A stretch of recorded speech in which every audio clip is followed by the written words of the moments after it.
Hey brothers and sisters, this is Eric. Thank you for joining me. Now, I was reminded of the passage where Jesus walked on water while he was out with the disciples on the sea. Okay, so there was a raging storm going on. And we all know that story.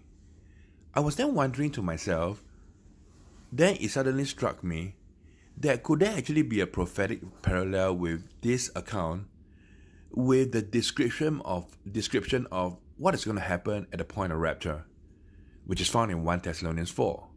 So let us go to 1 Thessalonians 4 first, and we'll then try to connect the dots. Now, 1 Thessalonians 4, it says that, "For the Lord himself shall descend from heaven with a shout, with the voice of the archangel, and with the trump of God. And the dead in Christ shall rise first, and we which are alive and remain shall be caught up with them," which will be those who had just risen.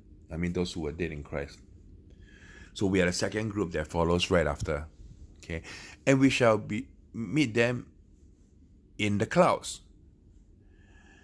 Now, we know that clouds will be actually water in its three different forms, either liquid, water vapor, or ice.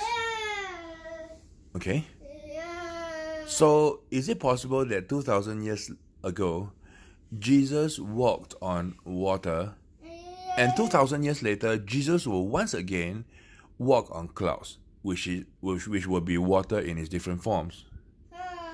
Okay, and more importantly, remember when there was a raging storm when Jesus walked on water? I mean, it is actually comparable to the storms that we face in our lives today. So, will we once again walk on water when to join Jesus? Because in 1 Thessalonians 4, it talks about Jesus shall appear on the clouds. So 2,000 years ago, Jesus walked upon the waters, and 2,000 years later, Jesus will once again appear upon the clouds. So I just find that really interesting. And it is in a raging storm in our life now that Jesus will ask us to join him on the water, which will be the clouds. Okay, and so let's go back to the story where Jesus walked on water. Jesus appeared to the disciples during the fourth watch. Now, according to the Jewish time, the fourth watch would be around 3 a.m. to around 6 a.m. just before sunrise. So that would be the fourth watch according to the Jewish time.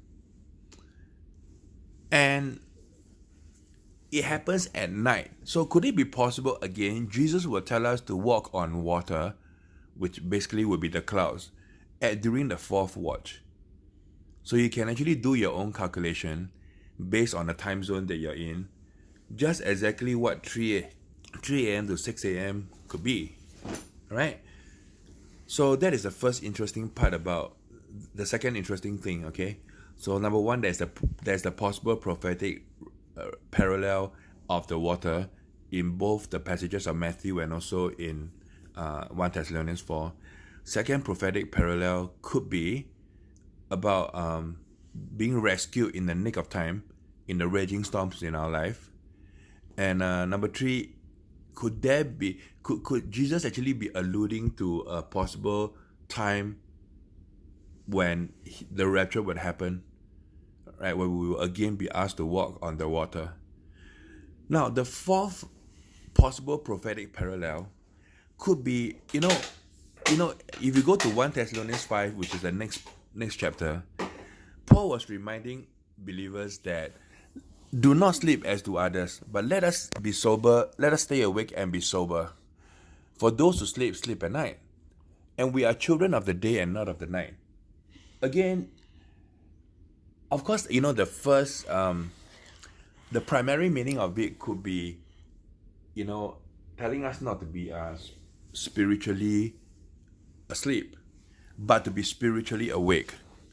But I believe that the other possible meaning of that is that the rapture would take place in the middle of the night when they are sleeping. Okay? So these are the four possible prophetic parallels that could exist in the story of Jesus walking on water with the rapture passage from 1 Thessalonians chapter 4. All right, but more importantly, we should remember that when the rapture happens, there is only one qualification for the rapture, and that is found in 1 Thessalonians 4 verse 14, which should be 2 or 3 verses before verse 16 and 17. And it says that if we believe that Christ died and rose again, then we shall be caught up. Right? First the dead, followed by those which are alive, which will be us. Okay, I'm paraphrasing it. So that is the one and only qualification for the pre-tribulation rapture of the church. Okay, which is the most commonly understood term. All right, so just some food for thought there, right? So work out your own time zone and see what time exactly it will be in your area when it is between 3 a.m. to 6 a.m. Okay, I believe that this could be a possible clue, because every story in the Bible happens for a reason, and I suspect that this is the reason. These are the 4 prophetic parallels contained within the account of Jesus walking on water, and how that 2,000 years ago he walked on water, and 2,000 years later during the rapture, he's going to walk upon the clouds. Clouds are water in its different forms, right? So they are basically the same thing. All right, so thank you for joining me